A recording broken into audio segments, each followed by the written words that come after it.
शरीर को तप के माध्यम से कष्ट देने का क्या फायदा। प्रस्तुत है आगम ज्ञानी बनो सीरीज के अंतर्गत उपदेश माला ग्रंथ का एपिसोड 2। दूसरी गाथा देखते हैं। श्री ऋषभदेव प्रभु ने दीक्षा के बाद 400 दिनों तक लगातार कुछ भी खाया पिया नहीं, 24 उपवास किए। और श्री महावीर प्रभु ने 6 महीनों तक कुछ भी खाया पिया नहीं, 24 उपवास किए। ये दो दृष्टांत को ध्यान में रखकर हम सभी को तप करना चाहिए। यहाँ पर कुछ बातें विशेष समझने जैसी है, आइए जानते हैं। दोनों प्रभु हर रोज गोचरी के लिए जाते थे। उसमें ऋषभदेव प्रभु के वक्त पर किसी को पता ही नहीं था कि प्रभु को क्या देना, तो लोग भोजन पाने की जगह पर सोना, चांदी, कन्या आदि देते थे। और प्रभु बोलते नहीं थे कि मुझे भोजन पानी चलता है। अगर बोलते तो लोग अवश्य देते, लेकिन प्रभु ने कभी भी बोला ही नहीं और 1 साल से भी ज़्यादा समय तक उपवास किए। ये पूरी घटना हम बहुत पहले आखा तीज की स्टोरी वाले वीडियो में देख चुके हैं, एक बार अवश्य देखिएगा। प्रभु महावीर के वक्त पर लोग भोजन पानी तो देते थे, लेकिन प्रभु महावीर का बहुत बड़ा अभिग्रह था। वह अभिग्रह किसी को पता ही नहीं था और प्रभु वो अभिग्रह बताते नहीं थे कि मेरा ऐसा ऐसा अभिग्रह है। अगर प्रभु बोल देते तो शायद लोग वो अभिग्रह पूरा करने की मेहनत भी करते, लेकिन प्रभु ने बोला नहीं तो वह अभिग्रह पूरा नहीं हुआ। इसलिए उन्होंने 6 महीने तक उपवास किए। दोनों प्रभु उसी भव में अवश्य मोक्ष में जाने वाले ही थे, तो ये तप नहीं करते थे तो भी उनका मोक्ष रुकने वाला नहीं था। फिर भी दोनों प्रभु ने तप किया, तो हमारा तो कब मोक्ष होगा उसका कोई ठिकाना नहीं है। तो ज्ञानी गुरु भगवंत कहते हैं कि हमको तो हमारी मोक्ष की प्राप्ति के लिए खाने पीने की आसक्ति को छोड़कर, खाने पीने के पीछे जो पागलपन है उसे छोड़कर शक्ति अनुसार तप करना ही चाहिए। आजकल कुछ लोगों के मन में ऐसी जिज्ञासा है कि तप तो एक प्रकार का भूखमरा ही है जो सबको भूखा रखता है, उसमें क्या लाभ है, शरीर को कष्ट देने से क्या फायदा। उसका जवाब यह है कि कोई भी बात हम 2 तरीके से एक्सेप्ट करते हैं। पहला, श्रद्धा वाला, वह बात बताने वाले पर हमें दृढ़ विश्वास हो कि एक्सपर्ट है, ज्ञानी है, सच ही बोलते हैं, तो हम उस बात को कुछ भी चर्चा किए बिना भी मान लेते हैं। दूसरा, लॉजिक वाला, लॉजिक सुनकर, तर्क सुनकर हमारे मन में वो बात बैठे तब हम उस बात को मानते हैं। उसमें फर्स्ट वे इस प्रकार है, यानी कि श्रद्धा वाला। जब हम बीमार होते हैं, टॉप डॉक्टर के पास जाते हैं, तब वो डॉक्टर जो भी इंजेक्शन मेडिसिन लेने को कहते हैं तब हम कोई भी चर्चा के बिना ले लेते हैं। हमारे मन में एक ही विश्वास होता है कि मुझे मेडिकल साइंस का कुछ भी ज्ञान नहीं है, ये डॉक्टर ज़बरदस्त नॉलेज वाला है, एक्सपीरियंस्ड है, अनुभवी है, तो वो जो कहेंगे वो सच ही होगा।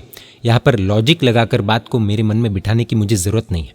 बस ये विश्वास के साथ, श्रद्धा के साथ हम इंजेक्शंस, मेडिसिन्स ले लेते हैं और हम स्वस्थ भी हो जाते हैं। ठीक इसी प्रकार अगर हमें सर्वज्ञ वीतराग प्रभु पर श्रद्धा होगी, विश्वास होगा, तो हम यह ही सोचेंगे कि प्रभु सबका भला चाहने वाले, उनको खुद का बिल्कुल भी स्वार्थ नहीं है, वे मतलबी नहीं है और सागर से भी अति विशिष्ट उनका ज्ञान है। तो वे जो कहेंगे वो सच ही है, वो लॉजिक से मेरे मन में बिठाने की मुझे ज़रूरत ही नहीं है। प्रभु ने श्री दशवैकालिक आगम में कहा है कि देह दुखम महाफलम, यानी कि शरीर को दुख पड़े वो महान फलदायी है। श्री आचारंग आगम में कहा है कि जुद्दारिहम खलु दुल्लहम, यानी कि शरीर के साथ लड़ो, उस दुश्मन को हराओ।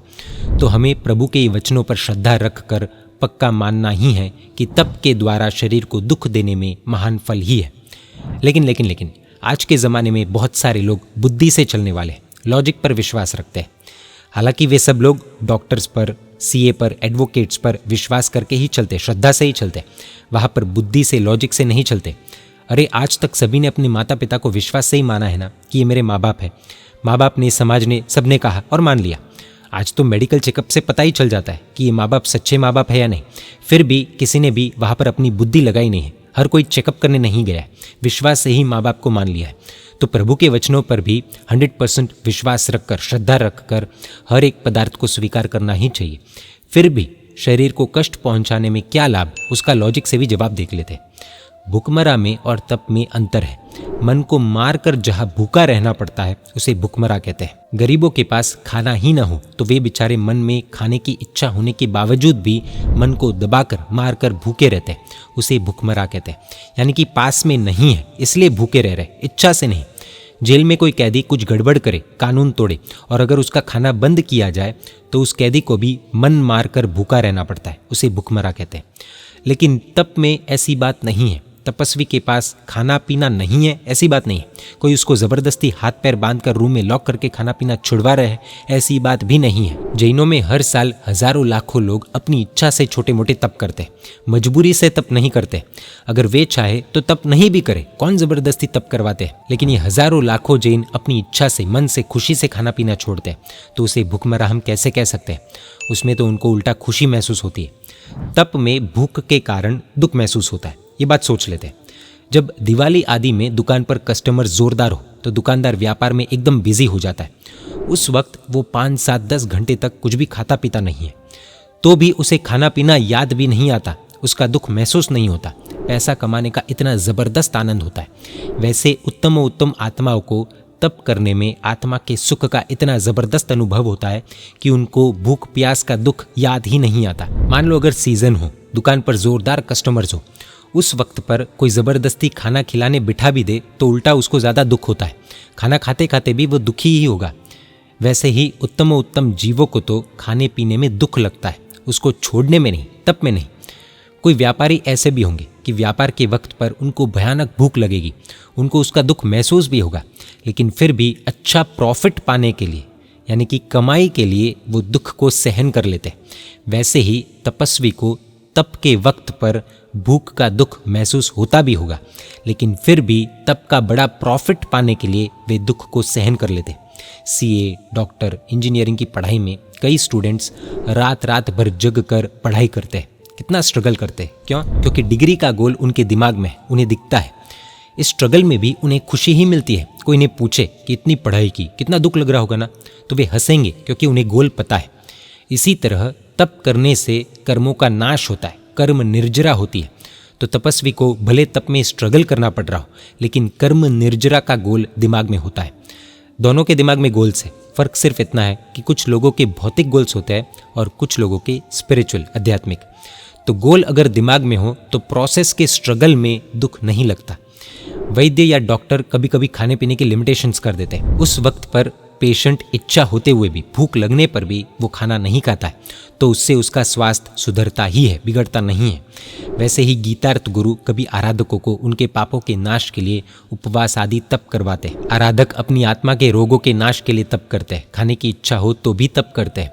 उससे आत्मा के दोषों का नाश होता ही है। अगर कोई खूनी या चोर सामने से अपने अपराधों का स्वीकार कर ले, सरेंडर हो जाए, तो उसे सज़ा तो होगी लेकिन कम होगी, और वो कम सज़ा भुगतने के बाद आज़ाद हो जाएगा, शांति से जी पाएगा। वैसे ही समझदार आत्मा अपने पापों का इकरार कर ले, कन्फेशन कर ले, प्रायश्चित रूप में गुरु ने दिया हुआ तप कर ले, तो बाद में वह सभी कर्मों से आज़ाद हो जाता है।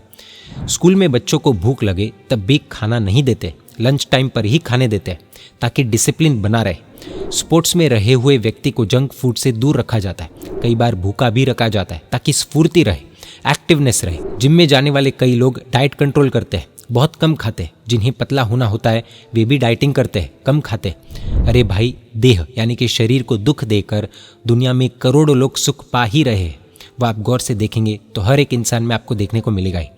तो शरीर को कष्ट पहुंचाना खराब ही है, ऐसा क्यों मानना? फर्क सिर्फ इतना है कि तपस्या में भौतिक लाभ तो है ही, जैसे कि हेल्थी रहना आदि, लेकिन उसके साथ साथ उससे भी बढ़कर आध्यात्मिक लाभ है, जैसे कि वासना का कम हो जाना, कषाय मंद पड़ना कम हो जाना, और सबसे विशेष कर्म निर्जरा यानी कि कर्मों का नाश होना आदि।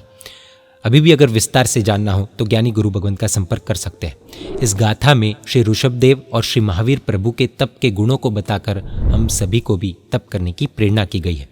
ऋषभदेव प्रभु के तप को ध्यान में रखकर ही आज विश्व भर में हर साल हजारों भाग्यशाली वर्षी तप करते हैं।